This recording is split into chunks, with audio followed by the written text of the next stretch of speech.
Kate met Kunle during their third year in university. It was a rainy afternoon, and the students had gathered under the lecture hall's eaves, waiting for the heavy downpour to ease. Kunle stood beside Kate, both of them shivering slightly from the unexpected cold. Kate had forgotten her umbrella in her hostel, and Kunle, noticing her discomfort, offered her his jacket. It was an old, slightly worn-out jacket, but it was warm. That simple act of kindness sparked a friendship between them.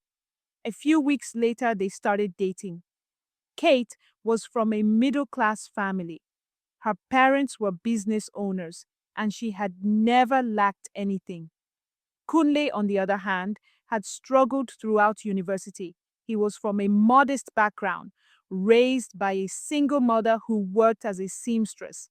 Despite his challenges, Kunle was hardworking, intelligent, and determined to build a future for himself.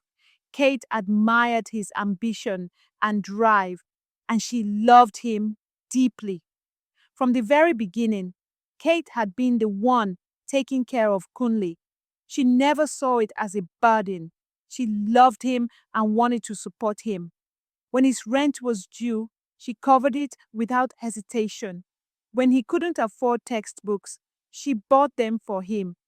On his birthdays, she went all out, organizing surprise celebrations, getting him gifts, and making sure he felt loved. She even helped him secure internships and connections through her father's business associates. After Kate graduated from the university and secured the job of her dream, her parents became concerned. They had raised an independent woman, but they did not understand why she was putting so much into a relationship that seemed one-sided. Her parents were skeptical about Kunle.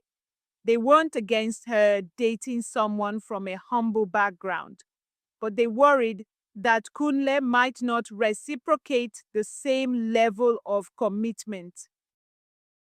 Kate's father had a friend whose son, Emeka, was interested in her.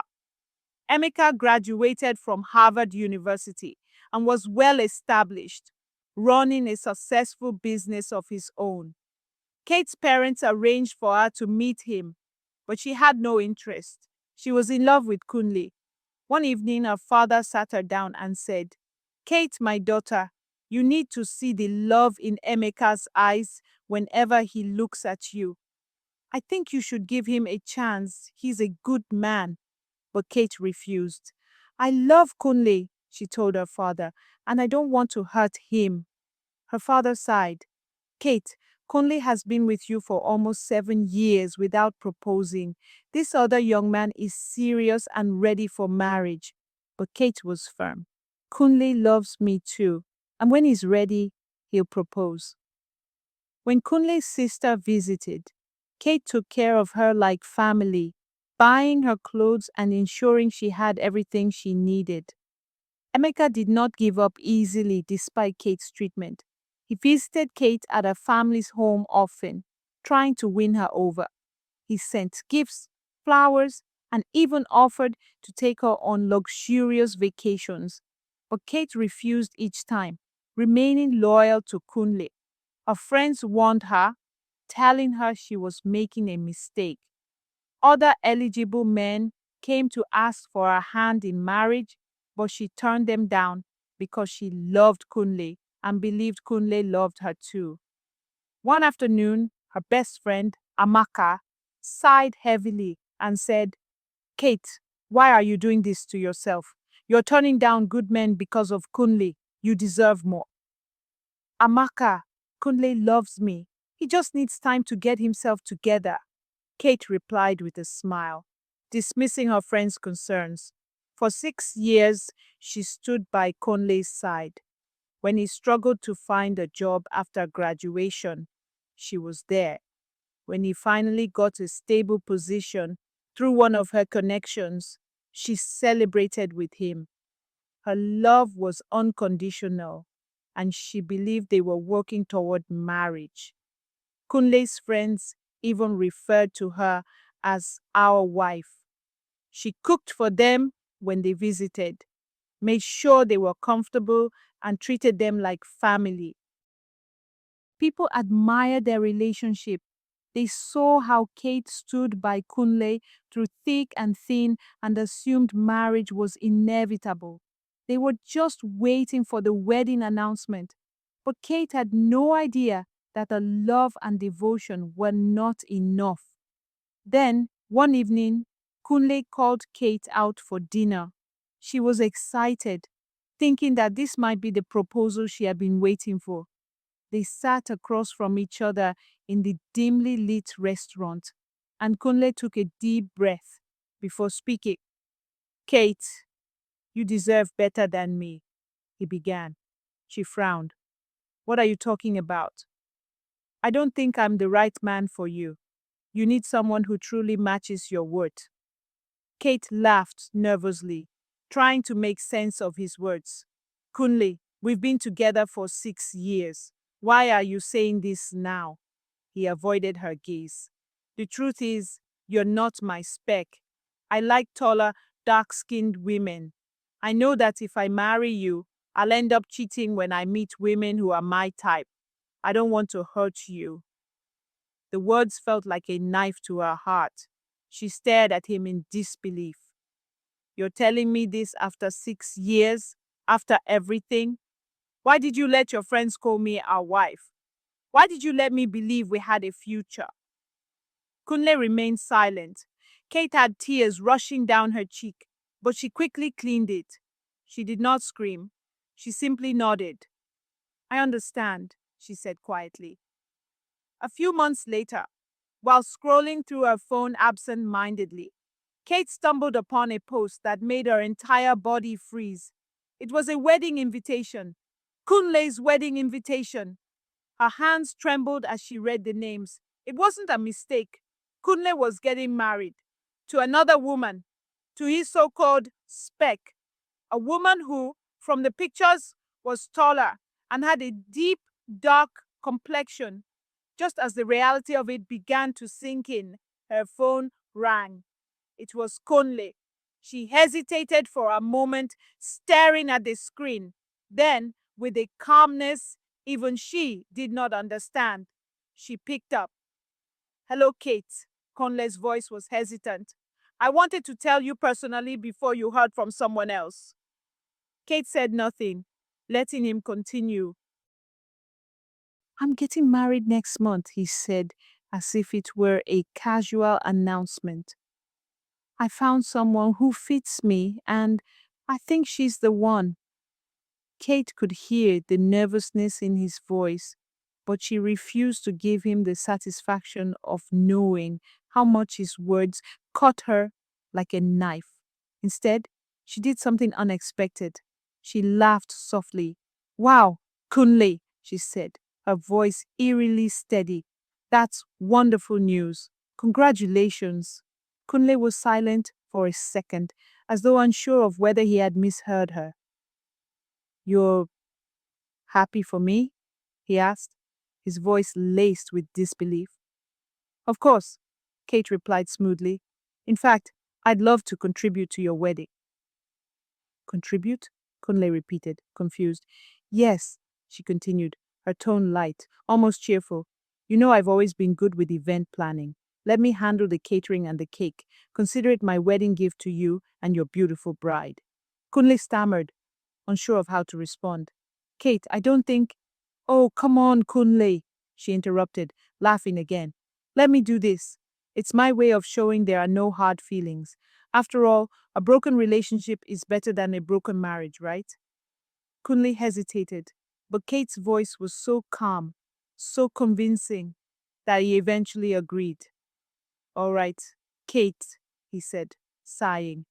If you really mean it, I appreciate it. Oh, I mean it, Kunle, she whispered, her lips curving into a smile. I really do. The weeks leading up to the wedding, Kate became the picture of joy. She ordered an expensive custom-made gown, crafted from the finest lace and embroidered with shimmering gold threads. It was a dress fit for royalty, a statement of elegance that no one at the wedding would dare to overlook. She also ensured that the food and cake were flawless. She personally arranged for a renowned caterer, choosing exquisite dishes and premium ingredients. No expense was spared. She even requested a special ingredient to be added, a subtle yet potent addition that would enhance the flavor. On the wedding day, Kate arrived at the venue dressed like a queen. Heads turned as she stepped out of her car, her radiant smile captivating everyone. People whispered about how gracefully she had handled Kunle's rejection, how she had risen above heartbreak with class. During the reception, she danced with unmatched enthusiasm, her laughter ringing out as she sprayed crisp notes of money on the newlyweds. She moved with the poise of a woman who had no regrets, who had let go of the past and embraced the present.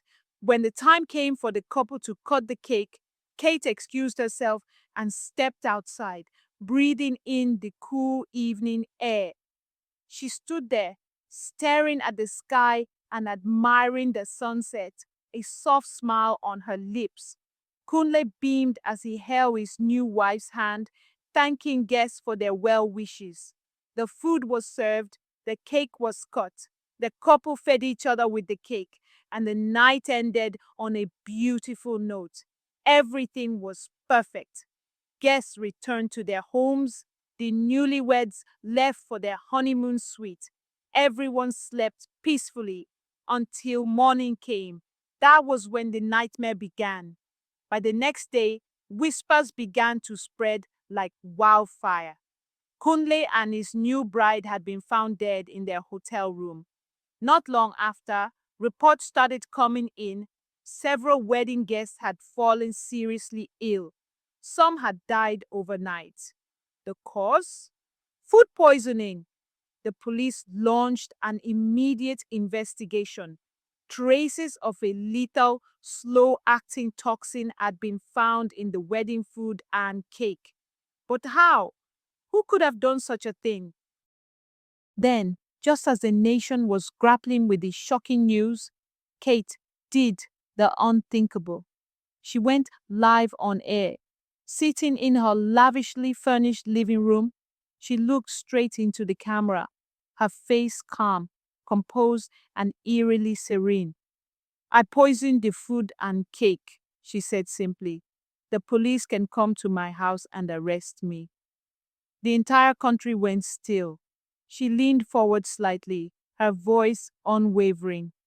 "Kunle used me, took everything I had to offer, and discarded me like trash. And then he married someone else. This was my way of making sure he never hurt another woman again."